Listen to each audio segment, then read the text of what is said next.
नमस्ते सर्वेभ्यः उपविशन्तु सर्वे। स्वागतं सर्वेभ्यः।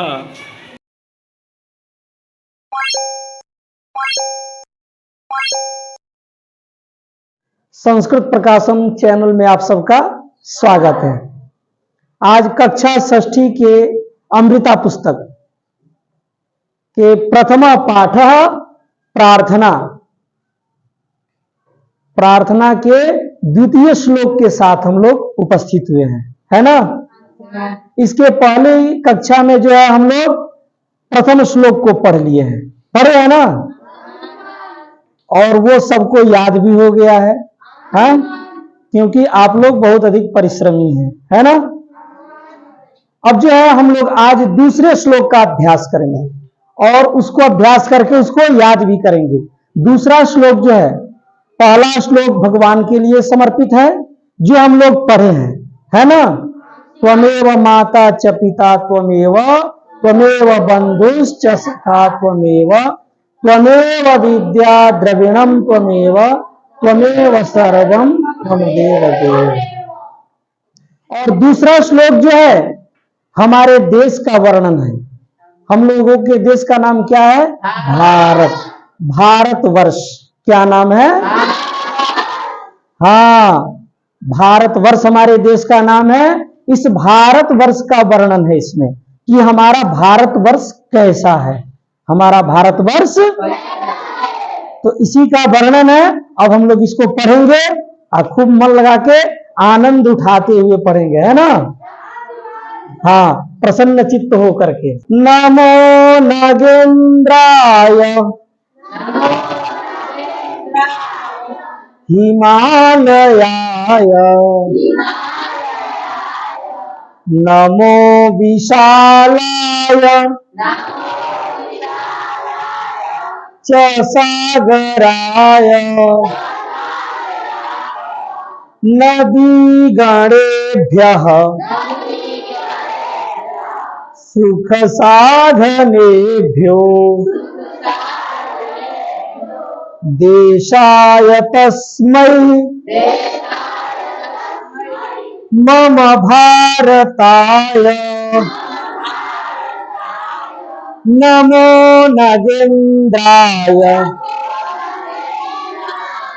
हिमालयाय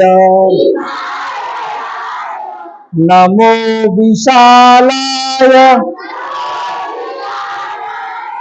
च सागराय नदी गणेभ्यः सुख साधनेभ्यो देशाय तस्मै मम भारताय। दृष्टा वदिष्यन्ति, देखकर बोलेंगे।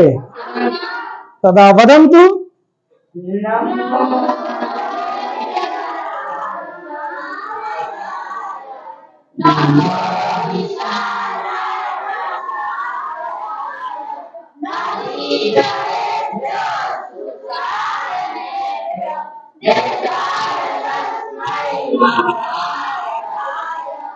उत्तम उत्तमम, बहुत ही सुंदर उच्चारण, बहुत अच्छा।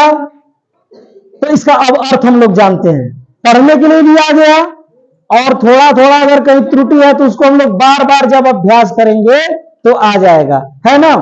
तो एक काम करेंगे, अगर पहली बार देख रहे हैं तो सबसे पहले तो चैनल को सब्सक्राइब कीजिए, ठीक है, और अच्छा लगे तो तुरंत लाइक भी कीजिए, और पूरा वीडियो देखने के बाद अपने नाम के साथ कमेंट लिखिए, अपना नाम लिखिए, आप तब उसमें कहिए कि सर अच्छा लग रहा है, बहुत अच्छा हो रहा है, या फिर सर ये समझ में नहीं आया, है ना, ठीक है। और इसके बाद अब हम लोग अर्थ जानते हैं। नमो नगेंद्राय हिमालयाय। नगेंद्र, नमः का अर्थ होता है नमस्कार है। नमः का अर्थ क्या होता है? नमस्कार है। किसको नमस्कार है? हाँ, तो नगेंद्राय, नगेंद्र को, किसको नमस्कार है? तो नगेंद्र किसे कहते हैं? हाँ, नग का अर्थ क्या होता है?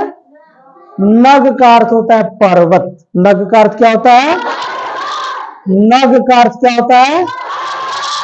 और इंद्र, इंद्र का अर्थ क्या होता है? पर्वतों का स्वामी। हाँ, जैसे देवताओं के स्वामी को देवेंद्र कहते हैं, है ना, तो वैसे नगों के स्वामी को, नगों के राजा को नगेंद्र कहते हैं। क्या कहते हैं? नगेंद्र कहते हैं।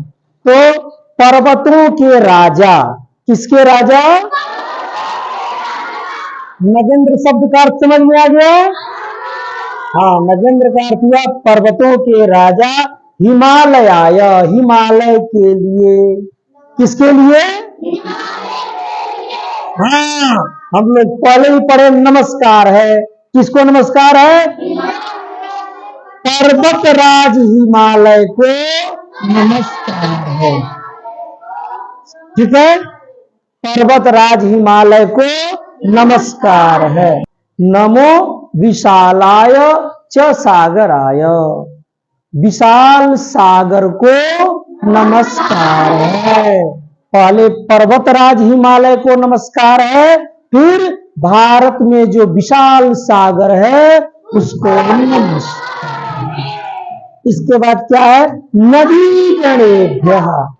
क्या है? हाँ, नदी गण। नदी गण, गण का अर्थ क्या होता है? समूह। गण का अर्थ क्या होता है? हाँ, तो नदी गणों को, जैसे हम लोग स्टेशन पर जाते हैं तो वहां आवाज आती है, यात्री गण कृपया ध्यान दें, है ना, तो अर्थात यात्रियों का जो समूह है वो सभी लोग ध्यान दें, है ना। तो इसी तरह से नदी गणेभ्य, नदी समूह, नदियों के समूह को, किसको? नदियों के समूह को, और तथा सुख साधनेभ्य, और भारत में बहुत से सुख के संसाधन हैं, पेड़ पौधे, नदियां और प्राकृतिक जो बहुत सी सुविधाएं हैं, जहां यहां हम लोग के यहाँ तो कृषि प्रधान देश है ना, यहाँ भोजन, फल, ये पशु पक्षी जितने भी हैं ये सब क्या करते हैं? इस देश की शोभा को बढ़ाते हैं। नदी समूहों तथा सुख साधनों से युक्त मेरे भारत देश को नमस्कार है। ठीक है, एक बार केवल ध्यान से सुनेंगे। पर्वतराज हिमालय को नमस्कार है, विशाल सागर को नमस्कार है, नदियों के समूहों से युक्त, एक नदी नहीं है, भारत में बहुत सी नदियां हैं। बहुत से ऐसे देश हैं जहां एक भी नदी नहीं है या एक दो नदियां हैं, किंतु हमारे भारतवर्ष में बहुत सी नदियां हैं। तो उन नदियों के समूह तथा अनेक प्रकार के सुख संसाधनों से युक्त भारत देश को नमस्कार है। समझ में आ गया? पूरी तरह से समझ में आ गया? सारे शब्दों का भी अर्थ समझ में आ गया? कहीं कोई कठिनाई तो नहीं है? हाँ, कठिनाई है क्या? तो नैव श्रीमन बोलना है। जब कठिनाई नहीं है तो क्या बोलना है? और कठिनाई है तो क्या बोलना है? आम श्रीमन, है ना।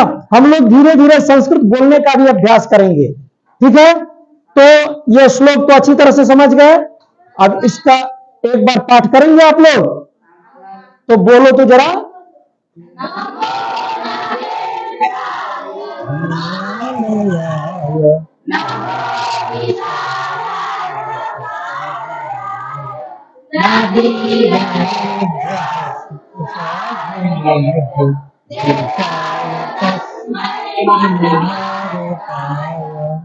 उत्तमम, बहुत ही सुंदर। अब अगली कक्षा में जो है इसके आगे प्रश्नोत्तर अभ्यास को लेकर हम लोग उपस्थित होंगे। और अब अगर अच्छा लगा हो पाठ तो कमेंट करेंगे, सब्सक्राइब करेंगे, लाइक करेंगे, शेयर भी करेंगे कि और अधिक से अधिक बच्चे जो है इससे लाभान्वित हो और इसका लाभ ले सकें। ठीक है, इसी के साथ आज की कक्षा में धन्यवाद।